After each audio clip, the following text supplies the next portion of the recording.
The people who get cut in a big tech layoff are usually picked months before the layoff is even announced. They're picked through a ranking your manager quietly sends to the leadership. Every person on the team, best to worst. And in FAANG companies, meaning the top tech companies, this happens multiple times a year, outside performance reviews.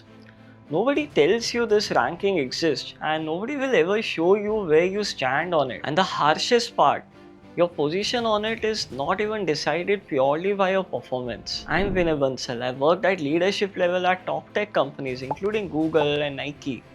And as a manager, I've had to submit these rankings myself. I get mentees almost every day who are suffering because of this system without even knowing it. So this is stack ranking with zero diplomacy. What it is, what it gets used for, what actually decides your position, and what you can do about it.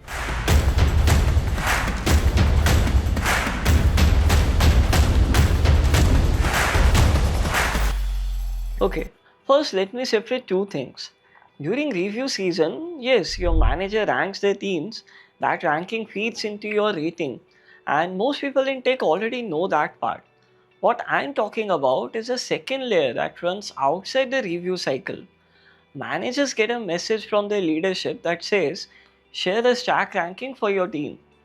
Every single person, best to worst, sometimes with one line of justification against each name. There's no review attached to it, no rating, no conversation with you. The manager submits it, it gets documented somewhere above them, and nothing visibly happens after that. Then a few months later, the same ask comes again. I've seen this trend growing across big tech companies. And in some orgs, it's happening every quarter or even more often. And see, a manager cannot say no to this. I've been on that side of it. I have told leadership my whole team is delivering. I don't have a weak link right now. And the answer I got back was rank them anyways. A ranking has a bottom by definition. So even on a team where everyone performed, somebody's name goes last and their name gets recorded. Now there's a reason the ask comes so routinely. If leadership asked for ranking only when a layoff was being planned, every manager would immediately know something is up and word would spread. But when the ask comes every quarter like clockwork, it tells you nothing. The quarter where it's just documentation looks exactly like the quarter where it's preparation. So every managers don't get any sense of when a layoff might be coming. That's not by accident, it's by design. So where do these rankings actually go? Two places, and you're never shown either of them. First is layoffs. When a company plans a layoff, the selection work is mostly already done because these rankings have been coming in quarter after quarter for every team in that company. That's why layoffs feel like they come out of nowhere, and the selection happens slowly over months through these routine submissions. And the cut is not spread evenly. Leadership goes project by project. Riskier projects, the ones with shaky funding and unproven bets, lose more people. Well funded, high priority projects lose fewer. And inside every project, the names come from bottom of your rankings. So real layoff risk is your ranking combined with how safe your project is. And you can't see either of those. See, the harsh part is your manager may have ranked you low in some random month, thinking it's just routine documentation. And that same ranking later decided you were in the layoffs. Your manager didn't even know what it would be used for. And you definitely didn't. Now, second place where the stack ranking is used is your ratings.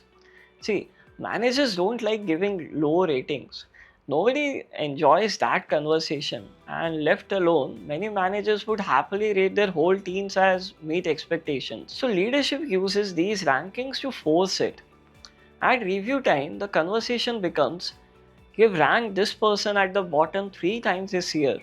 You can't rate them higher now. Your manager's own submitted rankings become the evidence and low rating follows. And after the low rating comes everything else. The weak raise, little or no stock refresh, meaning the extra equity that you get on top of your salary, no promotion, and if it repeats, a PIP, a performance improvement plan, which on paper is a plan to help you improve, but in practice is mostly the company documenting its case to let you go, or nothing formal happens and you just quietly get managed out. And see, I get mentees in this exact same situation almost every day. People have been delivering, shipping work on time, working weekends, and suddenly they're hearing words like underperformance, and they can't figure out where it's coming from. It's coming from a ranking they've never seen, submitted months ago. Nobody told them they were being ranked, so they had no idea they were at the bottom. Now, even worse, here's the part that nobody says on record. Your position in that ranking is not decided purely by how well you work. First, the ranking is relative. Like, your manager is not comparing you against a standard, they are comparing you against the people sitting around you. Two people can both be doing well and one of them still has to be ranked below the other. You are competing with your own teammates, whether anyone says it out loud or not. Then there's visibility. A manager builds this ranking from what they can remember and what they can show. And managers remember whoever's in front of them. The person who presents their work, sends updates, speaks in meetings, gets ranked above someone doing equally good work silently in a corner. And recency plays a bigger role than anyone admits.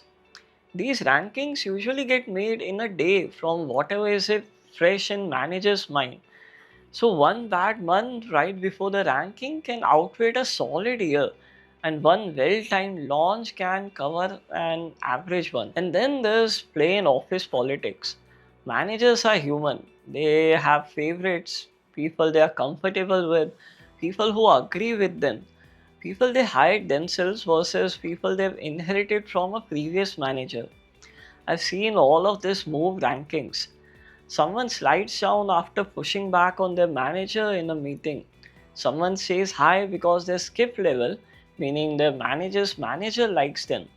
Someone gets protected because they're close to the manager. Is it unfair? Yes.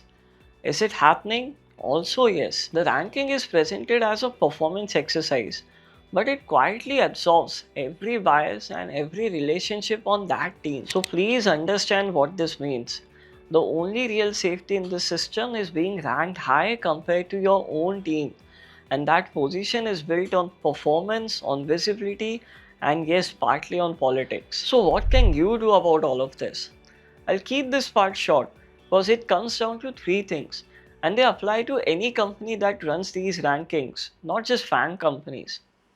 First, make your work impossible to miss. Your manager ranks what they can see and remember. So share short work updates regularly. Speak about your work in meetings and reviews and keep a simple one-page record of what you delivered with numbers wherever possible. Second, find out where you stand before the system tells you. Ask your manager directly in one-on-one. If you had to place me on the team today, where would I land? You won't get an actual ranking, but watch how specific the answer is. Concrete feedback means they're invested in you, and vagueness, conversation after conversation, is itself an answer. Whatever you are told, keep it in writing. Two-line follow-up note is enough, because if the story is about changes later, you have a proof of what you were told. And third, if the signals are bad, move early. Investment drying up, generic feedback, always landing on shaky projects. That's your cue to change teams. See, here's a pro tip.